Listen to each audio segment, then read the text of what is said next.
मंगलमय मंगल करण वीतराग विज्ञान नमो ताहि जाते भये अरहंतादिम जो विद्यादि सागर सुधी जो विद्यादि सागर सुधी गुरु में हितैषी शुद्धात्म में निरत नित्य हितोपदेशी वे पाप ग्रीष्म ऋतु में जल हैं सयानी पूजूंगे सतत केवल ज्ञान पाने पूजूंगे सतत केवल ज्ञान पाने। बोले भगवान महावीर स्वामी की, आचार्य कुंद कुंद स्वामी की, आचार्य गुरुवर विद्यासागर मुनि महाराज की।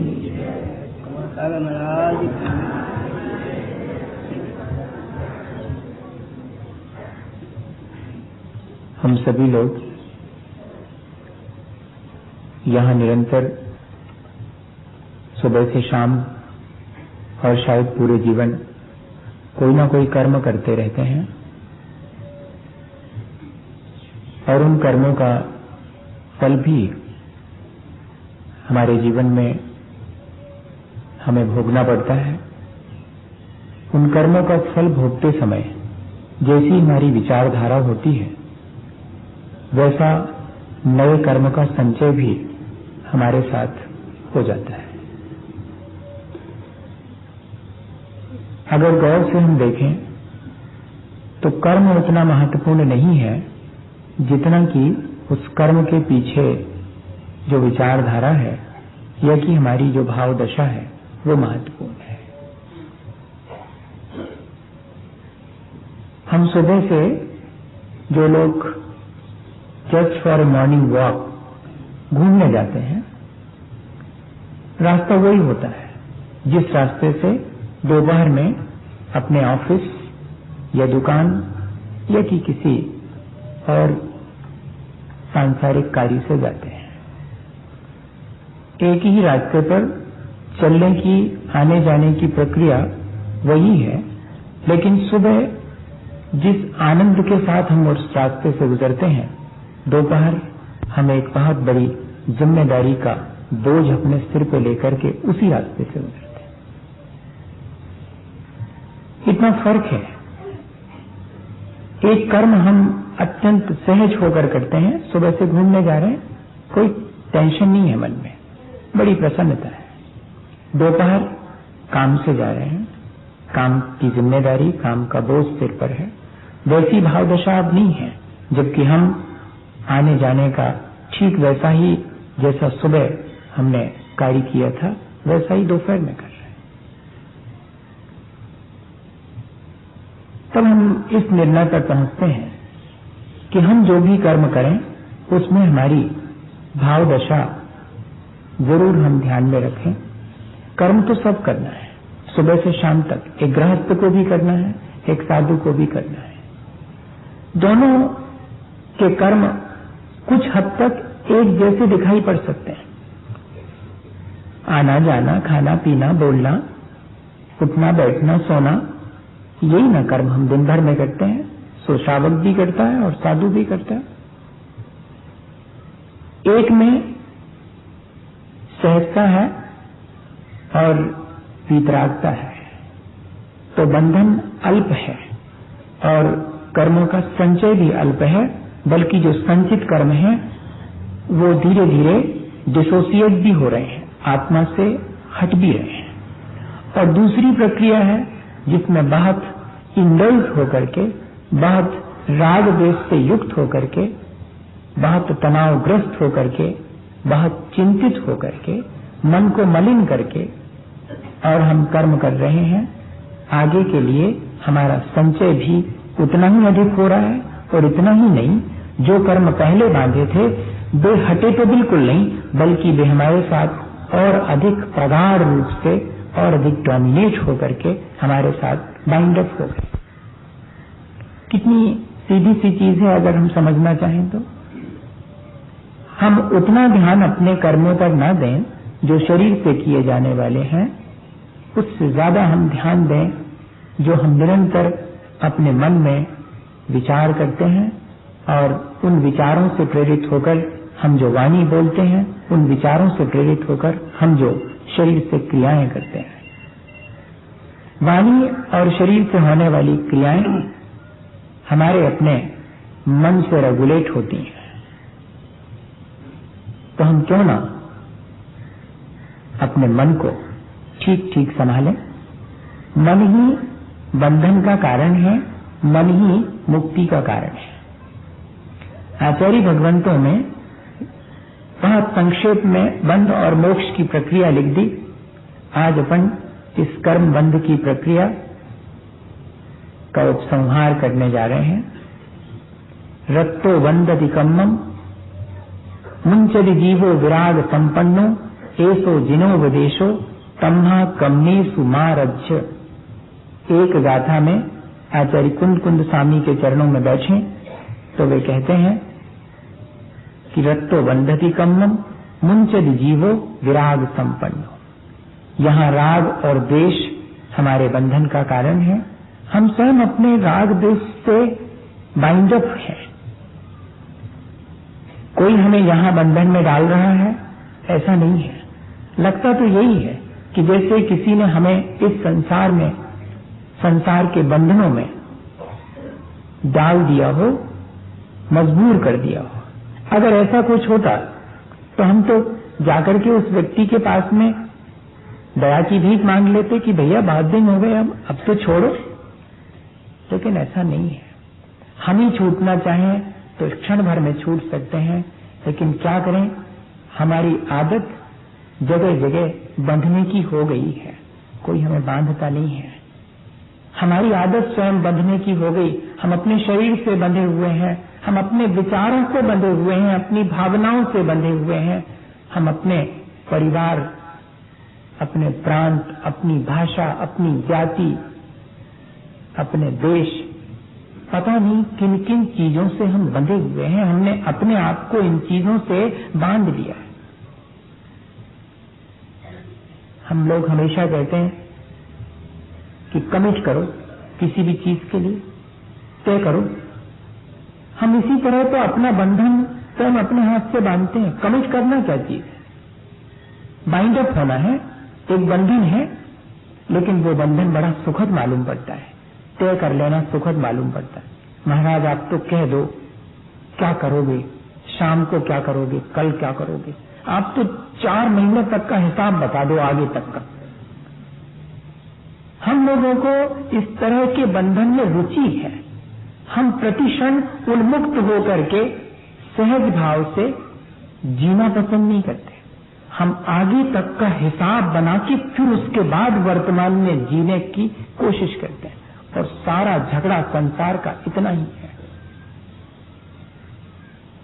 जो वीतरागी है वे इस तरह के किसी भी बंधन में पड़ना स्वीकार नहीं करते हैं, इसलिए वे सबके बीच रह करके भी उससे मुक्त हो जाते हैं।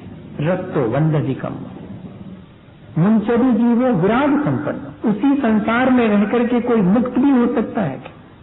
हाँ, मुक्त भी हो सकता है। अनंत भगवान शरीर में रह करके भी शरीर से मुक्त है, जन्म मरण से मुक्त हो गए और उसी संसार के बीच हैं। हमने उनको एक समोशरण के बीच बिठा रखा है, लेकिन वे समोशरण के बीच गंधकुटी में भी सिंहासन और कमल, कमल से भी 4 अंगुल ऊपर अलिप्त सबसे स्पष्ट दिखाई पड़ते। वो इस बात का मैसेज देते हैं कि हमेशा इन चीजों से, इनके बीच रह करके भी अलिप्त होने की कोई विद्या सीख लो। चीजें सब ज्यों की त्यों हैं, लेकिन हमारी अलिप्तता उनके साथ बनी रहे तो फिर चीजें हमें बंधन में नहीं डालती हैं।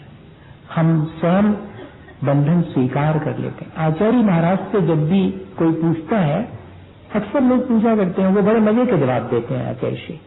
तो किसी ने कहा कि महाराज हम तो बड़े परेशान हैं हमारी आदत से। अच्छा क्या हुआ? तो महाराज वो सिगरेट की आदत हमारी पड़ गई है, वो छूटती नहीं है, हम क्या करें महाराज, कुछ उपाय बताओ। तो आचार्य श्री ने क्या जवाब दिया?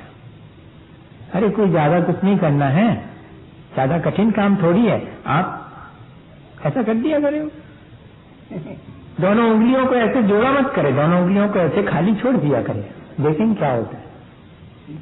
मतलब क्या है? सिर्फ इशारा है इस बात का, हमारी मुट्ठी कैसे खुले, हमारे बंधन से हम मुक्त कैसे हों, ये पूछने पर मुट्ठी बांधते क्यों हैं हम? वो तो खुली हुई है। बंधन हम स्वयं अपने जीवन में स्वीकार करते हैं, मुक्ति हमारा स्वभाव है, बंधन हमारा स्वभाव नहीं है। और जिस दिन हम जो है और बंधन छोड़ दें अपने हाथ से, तो मुक्त तो हम है ही, मुक्ति का कोई अतिरिक्त उपाय करने की हमें आवश्यकता नहीं है। वो जो बंधन का हम अतिरिक्त उपाय करते हैं, उस बंधन के उपाय को हम अगर छोड़ दें तो कोई हमें यहाँ पर बंधन में डाल नहीं सकता। और बंधन का उपाय एक ही है, राग और द्वेष। तम्मा कम्मेषु मा रज्य, इसलिए कर्मों में रचो पचो मत। कर्म तो करो, लेकिन कर्म में रचो पचो मत, उसके फल में भी आसक्त मत हो। बताइए कितनी आसानी से हमें कर्म करने और ऐसे कर्म करने जिससे कि बंधे हुए कर्मों को काटा जा सके, उसकी सलाह दे रहे हैं। सब तो ये कहेंगे कि कर्म मत करो, नहीं, कर्म करो। कर्म किए बिना कर्म के बंधन से मुक्त कैसे होगे? एक कर्म वो है जिसके करने से हम और अधिक कर्म के बंधन में पड़ जाते हैं, और एक कर्म वो है जिसके करने से हम अभी तक के सारे कर्मों के बंधन से मुक्त हो जाते हैं। कर्म तो दोनों ही है। सामान्य रूप से जब हम सुनते हैं कि कर्म, तो ऐसा लगता है कि जो हमारे साथ बंधे हुए हैं, जो हमें बांध लेते हैं, वो कर्म है। नहीं, वर्तमान में जो हम कर्म करते हैं, पूजा करते हैं, पूजा भी एक कर्म है, स्वाध्याय करते हैं, वो भी एक कर्म है, मुनिजनों की सेवा करते हैं, उनके प्रति श्रद्धा और भक्ति रखते हैं, ये भी एक कर्म है। ये सारे आध्यात्मिक कर्म हैं, और हम इन आध्यात्मिक कर्मों को करके अपने सांसारिक बंधन से मुक्त हो सकते हैं। इतना सीधा सा उपाय है। लेकिन क्या करें, हमारे अपने जो हमने पहले कर्म किए हैं, उनका दबाव हमारे ऊपर इतना है कि वर्तमान के हमारे कर्म, जो कि सांसारिक हों चाहे आध्यात्मिक हों, दोनों में बहुत मुश्किलें और बहुत बाधाएं आती हैं। पहले जरा सी इस चीज को समझ लें एक छोटे से उदाहरण से, कि कैसे हम अपने हाथ से कर्म के बंधन से बंध जाते हैं और कैसे हम चाहें तो मुक्त हो सकते हैं। मैंने शायद ये उदाहरण पहले भी सुनाया है, पर अपन एक बार उसको रिवाइज कर रहे हैं कि एक छोटा सा बेटा पहुंचा था साधु बाबा के पास में कि महाराज, यहाँ इस संसार में जो है वो बंधन कैसे होता है और कैसे हम मुक्त हो सकते हैं इस संसार से। तो उन्होंने कहा, अरे तुम हमारे पास रहो, हम बता देंगे। तुम जाओ, पहले एक दिन हमारा काम करो, वो जो सामने पेड़ लगा है, उस पेड़ को तुम जितना तकलीफ दे सको उतनी तकलीफ दो, तोड़ो, उसको पत्थर फेंको, उसके फल सब तहस नहस कर दो, जितना तुमसे बने उसका अहित उतना करो। उसने कहा, ये कौन सा काम सौंप रहे हैं आप, जाओ तो देखो कैसा लगता है। गया, उससे जितना बना उसने बिगाड़ किया उसका, वापस लौटा, पूछा कैसा लग रहा है, अच्छा नहीं लग रहा, मन बहुत भारी है, सो जाओ। सुबह उठा, ढंग से नींद नहीं आई, यही लगता रहा कि कौन सा ऐसा काम मैंने कर लिया जिससे मन बहुत भारी हो गया, ये काम तो अच्छा नहीं है। दूसरे दिन गुरुजी ने पूछा कि रात नींद आई? बिल्कुल नहीं आई, बहुत दुख होता रहा, आपने ऐसा काम क्यों मुझे करने को कहा? अरे तो जाओ, फिर अब जाओ और जाकर के उससे क्षमा मांगो, क्षमा मांगो कि कल मैंने जो तुम्हारा बिगाड़ किया था वो मेरी गलती हो गई, और जरा उसको पानी दो, पत्तों को संभालो, उधर जो कचरा फैल गया है उस सबको हटाओ। लग गया वो काम में, माफी मांगी, पेड़ पे जाकर रोया खूब, पेड़ के पास जाकर के, पत्ते सब ठीक ठाक किए, फल जो टूट गए थे उनको भी दुरुस्त किया, पानी सींचा, बड़ा मन गदगद हो गया। शाम को लौटा, गुरुजी ने कहा कैसा लगा? बहुत अच्छा लगा, बहुत आनंद आया। तो वो जो कल तुमने कर्म किया था उससे थोड़ी सी राहत मिली, बहुत राहत मिली। कल तो मन बिल्कुल भी नहीं शांत था, बड़ा अशांत था, लेकिन आज जब मैंने वृक्ष के प्रति ऐसा व्यवहार किया तो मुझे लगा कि वृक्ष ने मुझे माफ कर दिया होगा, कल के मेरे कर्म को वृक्ष ने माफ कर दिया होगा। कल के मेरे कर्म से मैं आज का कर्म करके ऐसा लगता है जैसे मुक्त हो गया हूं। कल के मेरे अपराध से आज मुझे मुक्ति लग रही है। बताइएगा, ये तो एक छोटा सा उदाहरण है, क्या यही उपाय नहीं है अपने बंधन और मुक्ति का? जिस कर्म के करने से हमारे ऊपर जैसे छाती पर किसी ने पत्थर रख दिया हो, सारा दिन व्यथित होता है, वे सारे कर्म हमारे संसार बढ़ाने वाले हैं और वे सब सांसारिक हैं, और जिनमें हमारा मन प्रफुल्लित होता है, जिनके करने से मन हल्का हो जाता है, वे कर्म हमारे उन कर्मों को काटने वाले हैं, अभी उनसे मुक्ति दिलाने वाले हैं, लेकिन संसार से मुक्ति दिलाने वाले नहीं है। हमारे पाप से मुक्ति दिलाने वाले हमारे सत्कर्म हैं, लेकिन संसार से मुक्ति तब होगी जब सद और असद दोनों कर्मों के बीच में समता भाव होगा, तब मुक्ति होगी। और वो सीखना हो तो वृक्ष से सीख लें। पहले दिन जब चोट पहुंचाई थी तब भी वैसे ही खड़ा था, दूसरे दिन जब क्षमा मांगी तब भी उतना ही अलिप्त खड़ा हुआ है। क्या ऐसा ही हम अपने जीवन में किसी क्षण कर सकते हैं? तीनों चीजें हमारे सामने हैं। हम कर्म अशुभ करते हैं, उनका दबाव हमारे ऊपर होता है, तब हम उस दबाव को कम करने के लिए शुभ कर्म करें। और कुछ क्षण ऐसे भी हों जब हम शुभ और अशुभ दोनों कर्मों से विश्राम लेकर के, राग देश से विश्राम लेकर के शांत भाव से अपना जीवन व्यतीत करें। उपाय सिर्फ इतना ही है। हमारे सांसारिक कामों में बाधा आती है, हमारे आध्यात्मिक कामों में बाधा आती है, कौन डालता होगा ये बात? हम चाहते हैं कि जाकर के, और आज तो साधु जनों की, मुनि जनों की सेवा करें, लोगों को दान दें, जो दीनहीन हैं, गरीब हैं, उनकी मदद करें, ऐसा मन में भाव होता है। लेकिन ऐसा भाव होने के बाद भी, सारे सर्कमस्टेंसेस फेवरेबल हो जाने के बाद भी पता नहीं क्या होता है और मैं दान नहीं दे पाता। मैं सोचता हूं कि फलानी चीज मुझे मिल जावे, मैं उसके लिए सारा प्रयत्न करता हूं और अंतिम क्षण में जाकर के वो चीज मिलते मिलते और मेरे हाथ से फिसल जाती है। मेरे अपने भोग उपभोग की सामग्री के साथ भी ऐसा ही है। मैं बहुत प्रयत्न करके खाने की थाली सामने सजा के रख लेता हूं और मुंह में जो बहुत दिन से प्रतीक्षित था मेरे लिए प्रिय रसगुल्ला, वो हाथ में और मुंह में आने आने को था, और उतने में ही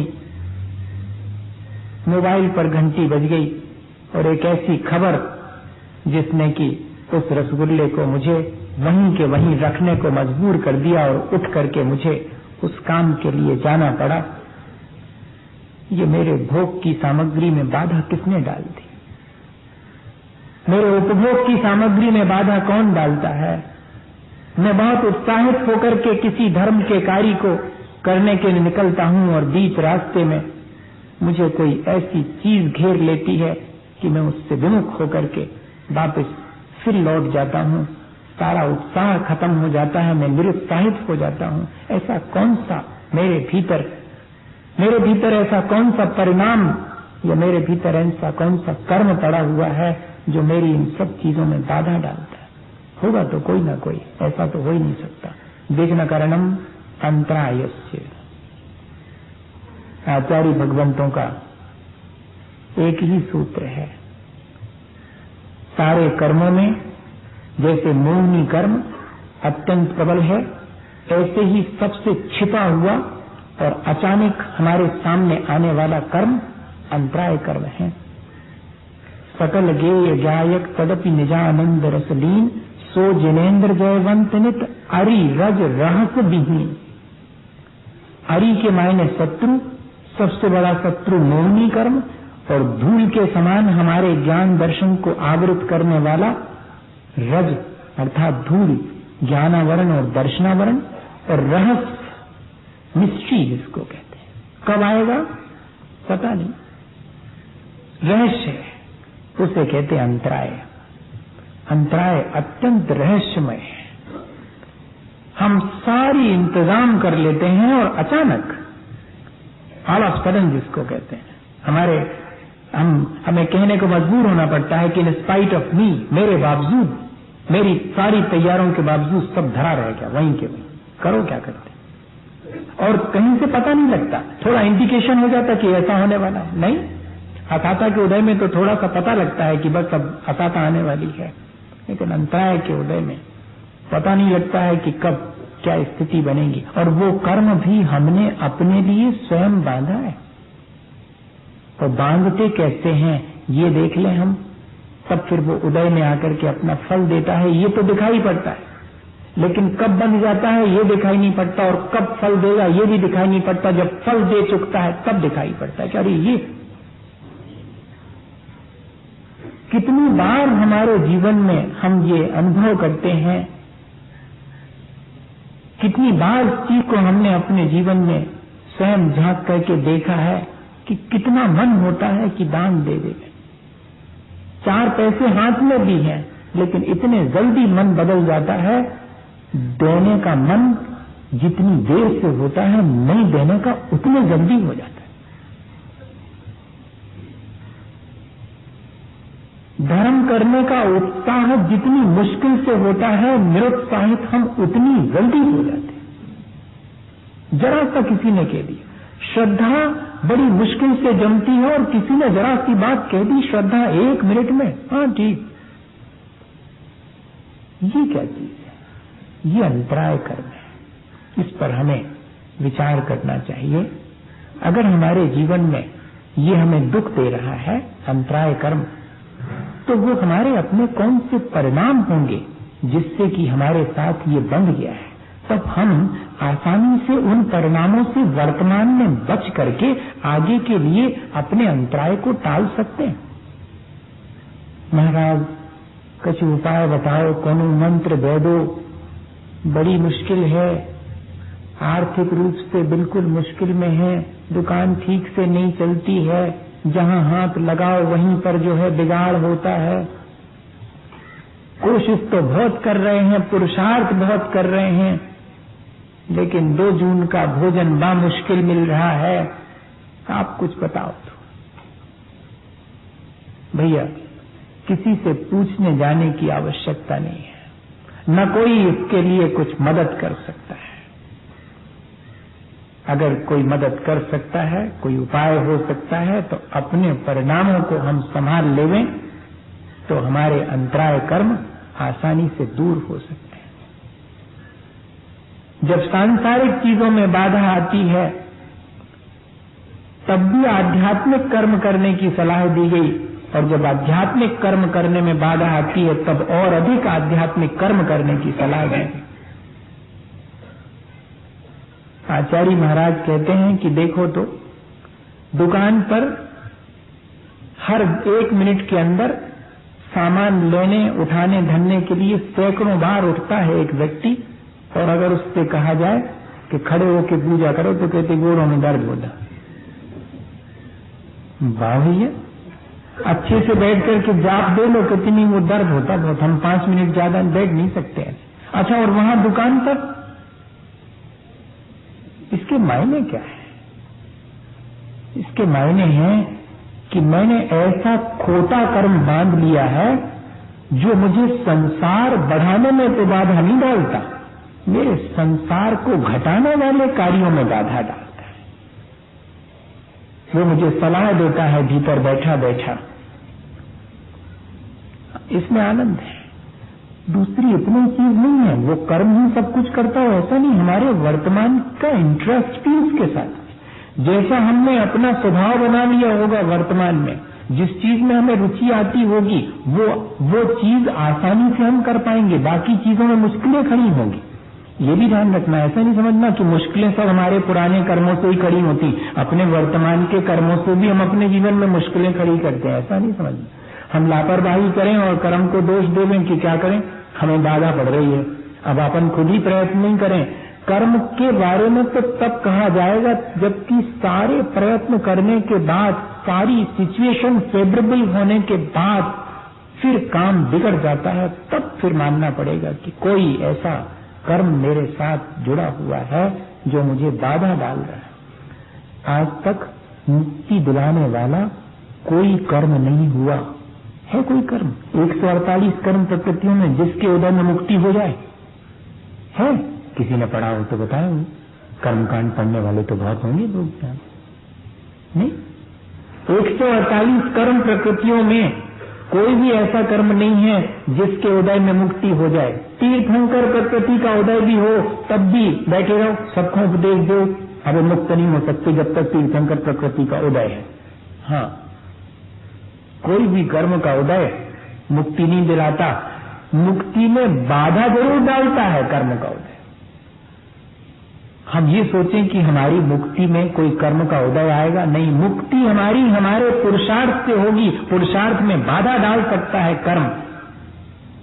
तब फिर मुझे क्या करना चाहिए? मुझे जब बाधा डाले कर्म तो मुझे ऐसा कर्म करना चाहिए जिससे कि उस बाधा को मैं दूर कर सकूं। बस इतनी सा उपाय है। अगर अंतराय कर्म मेरे कामों में बाधा डालता है तो फिर मैं ऐसा काम करूं जिससे कि मेरी वो बाधा दूर हो जाए। मैं ऐसे काम न करूं जिससे कि और अधिक मेरे जीवन में बाधा आ जावे। आचार्य भगवंतों ने इस सूत्र के लिए व्याख्या करते हुए अकलंक स्वामी ने तो बहुत सारी बातें लिखी हैं। पूजपाठ स्वामी ने विघ्नकरण मंत्रायस्त कह करके और सूत्र की उमा स्वामी महाराज के सूत्र की व्याख्या कर दी कि भाई दान आदि जो कार्य हैं उनमें अगर हम दूसरे को बाधा डालते हैं तो हमारे कर्म बंधेगा अंतराय कर्म, और फिर बाद में जब हम दान लाभ भोग उपभोग और वीर इन सब के लिए प्रयत्न करेंगे तो फिर हमारे लिए भी बाधा डलेगी और बात खत्म हो गई। अकलंक स्वामी के चरणों में जाकर के बैठे तो वे विस्तार रुचि शिष्यों के लिए समझाते हैं, क्योंकि अलग अलग आचार्यों का अपना अलग अलग अप्रोच रहा। जो सूत्र में सारी बात समझ लेते हैं उमा स्वामी महाराज ने उनको सूत्र में कह दी, थोड़ी सी व्याख्या में जो समझ लेते हैं पूजपाठ स्वामी ने उनको थोड़ी सी व्याख्या करा दी, और जो और डिटेल चाहते हैं उनको बैठना पड़ेगा अकलंक स्वामी के चरणों में। अपन भूल ही गए हैं अपने आचार्य भगवंतों के नाम, हमें याद करना चाहिए। इनका उपकार हमारे ऊपर बहुत बहुत उपकार है।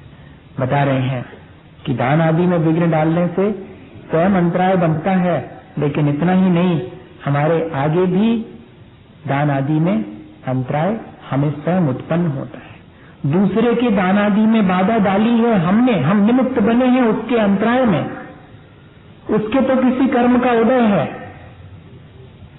तो हम उसमें निमित्त बन गए। लेकिन हम निमित्त बनकर के अपने आगे के लिए अंतराय बांध लेते हैं। जनरली अपने मन में यही आएगा कि देख भाई मेरा तो देने का बहुत मन था, लेकिन अब उन्हीं के कर्म ही को उदय है, तो अब जी अपनों कर्म को उदय वो हमारी क्या गलती उसमें, यही आएगा ना मन में। वो कह रहे हैं ऐसा नहीं है, उसके तो कर्म के उदय में आपके देने पर भी उसको लाभ नहीं हो पा रहा, लेकिन आप उसको नहीं देने का जो विचार कर रहे हैं, उसके उस दान इत्यादि में बाधक बन रहे हैं, वो आपको भी इसी तरह की सिचुएशन क्रिएट करेगा। ये दोनों चीजें एक साथ चलती। कदम कदम पर हम लोग दूसरे के दान लाभ भोग उपभोग और वीर में बाधक बनते हैं। कदम कदम पर संसार में मैं आज विचार कर रहा था कि शायद हम लोग अंतराय कर्म सबसे ज्यादा बांधते होंगे, पता नहीं क्यों मुझे ऐसा लग रहा था। कदम कदम पर अपने मन की करवाना दूसरे के लिए बाधा ही है। हाँ, अगर विचार करें ऐसा करो ऐसा नहीं करो, अरे वो कैसा करना चाह रहा है आपको क्या मालूम? कि किसी के भी भले बुरे में बीच में निमित्त बनने मत, चुप रहो जितना हो सके, नहीं तो संसार ही बढ़ेगा। यहाँ तो सुबह से शाम तक गृहस्थी में इनको जा सलाह दे उनको बा सलाह दे, तुम जो करो तुम जो नहीं करो, ये अंतराय अपने लिए बंधेगा। बहुत सूक्ष्म है मामला। अगर संसार से मुक्त होना है तो इसीलिए जितना कम हो सके संसार के प्रपंच में पढ़ना चाहिए। अपने को सुबह सुबह यही समझ में आया जब मैं विचार है, क्योंकि आपके मन में तो बहुत प्रैक्टिकली नहीं है, ये बहुत प्रैक्टिकली पॉसिबल नहीं है। बेटा जा रहा है कहीं, कहाँ जा रहा है? कोई जरूरत नहीं है, हो गया, अंतराय आपने बांध लिया। भले वो बुरा करने जा रहा हो, आपको उससे कोई मतलब नहीं। बहुत मुश्किल है, बहुत मुश्किल है, कभी सोचना। भोग उपभोग में भी बाधा नहीं डालना, भोग उपभोग में सोचो आप। अब क्या करें तो फिर कहते आप जिम्मेदारी दूसरे की काहे को ले रहे हैं, आप काहे को मुश्किल में पड़ रहे हैं, उसको जैसा करना करने दें। एक पंडित हीरा जी थे, कर्मकांड के बड़े विद्वान, उनने अपने बेटे को जगाना छोड़ दिया था। कहती मैं काहे को बेकार में दर्शनावरणी कर्म का बंद करूं, तुम्हें सोना तो तुम जानो, तुम्हारा काम जाने, जब उठना हो तो उठना। अरे तो दूसरे का आहित कर हो जाएगा अगर वो 10 बजे तक सोता रहेगा। तो कहते हम अपना आहित क्यों करें उसको जगा करके। हाँ, अगर वो मेरे से कहे कि मुझे जगा लेना तो जगाऊंगा, अन्यथा नहीं जगाऊंगा। हाँ, बहुत आचार्य महाराज आज्ञा नहीं देते, क्यों? अगर तुम मानो तो दूं और नहीं मानो तो काहे को बेकार में मैं व्यर्थ में तुम्हारे उसमें बाधक बनूं और अंतराय खुद बांधूं। जो आज्ञा मानो उसके लिए, जो बात मानो उसको चलाए देना, वरना अंतराय स्वयं बनेगा। इतना सूक्ष्म मामला है, बहुत विचार करने की चीज है। करिएगा विचार आराम से। अपन ने तो थोड़ी सी बात कर ली और फिर 24 घंटे अपने पास पड़े हैं, जिंदगी पड़ी हुई है, जरूर से विचार करना चाहिए चुपचाप शांत बैठ करके कि क्या कर रहा हूं। क्या कह रहे हैं कि किसी के सत्कार का निषेध करना। बताइए, किसी को अगर कोई सत्कार दे रहा है तो उसका निषेध करना, मन ही मन करते, बहुत करते हैं अपन। किसी को वाहवाही मिल रही, किसी को प्रशंसा मिल रही है, कोई अवार्डेड हो रहा है, अपन बैठे बैठे कोने में, अरे क्या धरा इन चीजों में, लो अब बताओ, कुछ भी नहीं, आओ अपना कुछ नहीं जा रहा, लेकिन बैठे हैं कोने में अपने आराम से, टिक क्या धरा है इसमें। एक व्यक्ति ने मुझे बताया, बोले महाराज देखो तो कैसा संसार है। बोले हम वहीं खड़े थे और बच्चे लोगों को अवार्ड हो रहा था और एक जनाब जो है, बोले नाम नहीं बताऊंगा आपको, एक जनाब वहीं पर बैठे बैठे और गड़बड़ा रहे थे, क्या है इन सब चीजों में, क्या रखा हुआ है, इनका धर्म से क्या संबंध है, क्यों इतने इसमें क्या है, दुनिया भर की। वो कह रहे, बोले हमसे आपसे बताते नहीं बन रहा, वो ऐसा कह रहे। तो मेरे मन में आया कि देखो, कोई व्यक्ति तो प्रशंसा पा रहा है, किसी व्यक्ति का तो सम्मान हो रहा है, लेकिन हमें ऐसा लग रहा है जैसे हमारा अपमान हो रहा है और हम उसके सत्कार में बाधा डाल रहे हैं। कल के दिन हम स्वयं अपने लिए अंतराय का इंतजाम कर रहे हैं, बैठे बैठे। ऐसे बढ़ता है संसार और कुछ नहीं। कोई संसार अलग से थोड़ी बढ़ता होगा, कोई बड़ा थोड़ी देता होगा, अपने हाथ से अपन बढ़ा लेते, धर्म के कार्यों में बढ़ा लेते अपना संसार, संसार के कामों में तो बढ़ाते ही है संसार, ऐसा भी। तब पढ़ा मैंने कि सत्कार का निषेध करना, सत्कार किसी का भी हो, एक छोटे से बेटे से भी आप करके बात करेंगे, ये उसका सत्कार है, और आप डांट टपट के बात करेंगे, ये उसका अनादर है, और वो अनादर उसे मिलना चाहिए था सम्मान, और आपने दिया उसे अपमान, आपने उसके सम्मान में, उसके सत्कार में बाधा डाली है। हाँ, बहुत कठिन है भैया, मैं आपसे कह रहा हूं, पर बहुत प्रैक्टिकली तो बहुत मुश्किल लग रहा है। मैं सवेरे से सोच रहा हूं कि मैं सब कहूंगा तो जाकर के, लेकिन वो सब कह देंगे कि बिल्कुल पॉसिबल नहीं है, ऐसा तो कदम कदम पर होता है। और इसीलिए तो संसार है, इसलिए तो अपन बैठे हैं संसार में, नहीं तो अभी तक मुक्त नहीं हो गए। यही वजह है, नहीं संभाल पाते हैं अपन, क्योंकि आदत वैसी पड़ गई। कह रहे हैं स्वयं के पास जो वस्तुएं हैं उनका त्याग करने की भावना नहीं होना, ये अंतराय का बंध। बताओ, किसी के उसमें बाधा नहीं डाली अपन ने, सोचो, लेकिन जो चीज अपने पास है वो दूसरे को देने का मन नहीं बन रहा है, इसका मतलब है आपके अंतराय बंधेगा। अब बताओ, कोई व्यक्ति अगर त्याग नहीं करे तो अंतराय कर्म का निरंतर बंद हो रहा है, ये ध्यान रखना।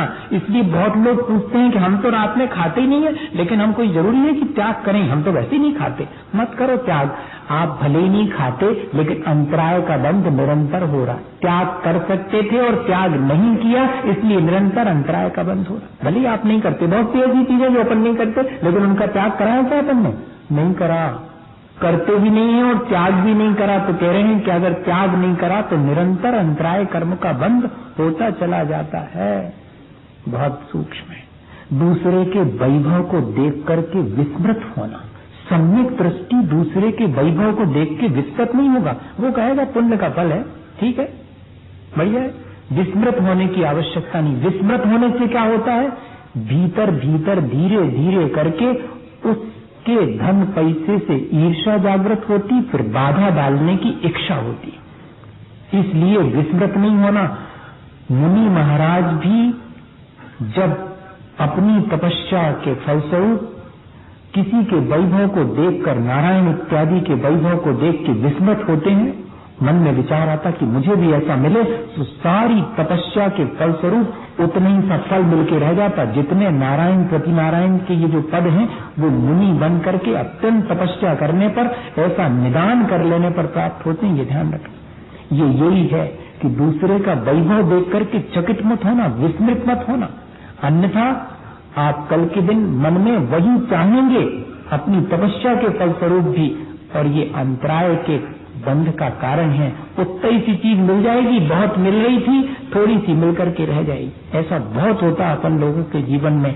वो कह रहे हैं कि त्याग करने के बाद उस चीज को पुनः ग्रहण करने का भाव हो जाना, भगवान के सम्मुख जो भी हम भेंट स्वरूप चढ़ा देते हैं मंत्र बोल करके, उसे पुनः ग्रहण करने की भावना होना या ग्रहण कर लेना, ये अंतराय का बंध का कार्य। अर्थात देवद्रव्य, उस दिन अपन ने पढ़ा था, देवधन नीच गोत्र के बंध के कारण में और अशुभ नाम कर्म के बंध के कारण में, भगवान को जो अपन ने जो धार्मिक कार्यों के लिए राशि भेंट की है उसे रखे रहना, देने में आनाकानी करना, दे दूंगा साल भर बाद देना, ये सब निरंतर अशुभ नाम कर्म और नीच गोत्र के बंध के कारण बनते हैं। और यहाँ तो जो सामग्री अपन ने भेंट स्वरूप उपहार स्वरूप दे दी, उसे पुनः ग्रहण करने के भाव हो जाना। काय को दे दी, हमारी है, देने के बाद भी हमारी है, हमने दी थी इनको, देखो तो गिफ्ट दे दी उसको, और फिर बाद में जब उसके हाथ पेन दे दिया, जब उसके हाथ में देख, ये हमने दिया था इनको। अब बताओ आप, अरे दिया तो दे दिया। अब इसका मतलब है कि अभी भी आपको उसके प्रति राग है, और वो राग निरंतर आपके अंतराय कर बहुत मुश्किल। मैं बार बार सोचता रहा कि ये सब कहूंगा, और मुझे खुद भी लग रहा है कि ऐसा तो बहुत मुश्किल। चीज देख करके नहीं लगने लगता कि मैंने दी थी, मैंने अभी तक उसके प्रति राग भाव है, वो राग भाव बंध का कारण बन दे दी, जबकि त्याग कर दी। तो आचार्य भगवंत कितना माइन्यूटली उन चीजों को जानते थे, बताइए। वो कह रहे हैं कि त्याग की हुई चीज के प्रति भी फिर से राग भाव या ग्रहण भाव बना रहे तो अंतराय कर्म बनता है। और इतना ही नहीं, द्रव्य के उपयोग में समर्थ होने के बाद भी सदुपयोग नहीं करना, भले ही दुरुपयोग नहीं कर रहे, लेकिन उन चीजों का जो अपन को मिली है पुण्य के उदय से वस्तुएं, उनका अगर सदुपयोग नहीं करेंगे तो आगे मिलेंगी नहीं, अंतराय पड़ेगा। हाँ, चीजों का उपयोग किया नहीं, अगर आपने दुरुपयोग किया तब तो है ही, और सदुपयोग नहीं किया तब भी अंतराय कर्म का बंध हो। फिर कह रहे हैं दूसरे की शक्ति का अपहरण कर लेना। कैसे? अब किसी की शक्ति का थोड़ी अपहरण कर सकते अपन, किसी की सामर्थ्य का, लेकिन सामर्थ्य का अपहरण कैसे करते? जैसे कर्ण की सामर्थ्य का अपहरण शल्य ने किया था, सारथी बन करके। डिकरेज करना, एनकरेज नहीं करना, डिकरेज कर रहे हमेशा उसको। जैसे ही जो है अर्जुन का रथ सामने आता तो कर्ण का रथ शल्य मोड़ देता।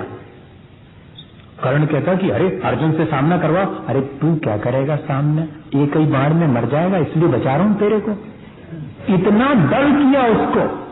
ये जो दल करना है वो भी तो हम के अंतराय में कारण है।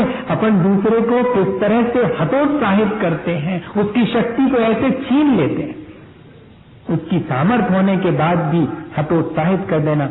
अपने बच्चों को माँ अपने हाथ से हतोत्साहित करती है, पढ़ते लिखते हो नहीं, फेल होगी, हो फेल, हमें क्या करना। ये नहीं कहेंगे कि मेरा बेटा अभी कम पढ़ता लिखता है, थोड़ा ज्यादा पढ़ेगा लिखेगा फिर देखना कितना होशियार हो जाए। ये नहीं कहेंगे, पढ़ता लिखता है नहीं, फेल होगा और क्या। अभी इस बार 80% आए थे, 80 में क्या होता, 90 आएंगे तब होता, ऐसा कहेंगे। ये नहीं कहेंगे कि 80 आए शाबाश, अब और थोड़ा पढ़ेगा तो 90 आएंगे, ये नहीं कहेंगे अपन। ये भाव कौन सा है? हतोत्साहित करने का भाव है। दूसरे के सामने आप शिकायत कर रहे हैं, ये उसके हतोत्साहित करने का काम है, उसे प्रोत्साहन नहीं मिलने वाला इससे। छोटी छोटी सी चीजों में आप दिन भर में देखेंगे, अगर जो अपने मन का नहीं होता उसमें हम दूसरे को हतोत्साहित करते हैं, अरे क्या रखा है इसमें, छोड़ो क्या करना। अब उसके करने का मन था और आपने जो है उसे हतोत्साहित कर दिया। हमारे अपने स्वयं के अंतराय का बंद होगा। कह रहे हैं जो कुशल चारित्र वाले गुरुजन हैं या चैत्य इत्यादि हैं, देवालय हैं, उनकी पूजा का निषेध करना। क्या रखा है पूजा में, ये तो जड़ की क्रिया है, इस थाली में से उठा के इस थाली में रखने में कौन सा धर्म है। अरे अपने परिणामों को संभालो, पूजा पाठ में कुछ नहीं धरा, ऐसा प्ररूपण कर देना ये अंतराय कर्म का कारण है। रोज तो करो तो पूजा का होत है, छोड़ो, चलो हमारे साथ। हाँ ठीक, चलो। आपने उसके पूजा की क्रिया में अंतराय डाल। अब एक तो कर ली है, अब और काय को दो दो तीन तीन कर रहे, समय कहाँ है, चलो ठीक है चलो। ये नहीं कहेंगे कि एक और कर लो, ऐसा नहीं कह रहा हूं कि समय का उल्लंघन करो, नहीं तो आप कहो कि एक व्यक्ति ने नहीं पूछा था कि धर्म के काम में क्यों समय देखना, वो ध्यान आ गया मुझे समय का, बस अब समय का ध्यान आ गया तो समय तो पूरा हो गया। दो चीजें और बाकी रही, दीन दुखियों को कोई अगर मदद करता हो, करुणा दान देता हो तो कभी मना नहीं करना।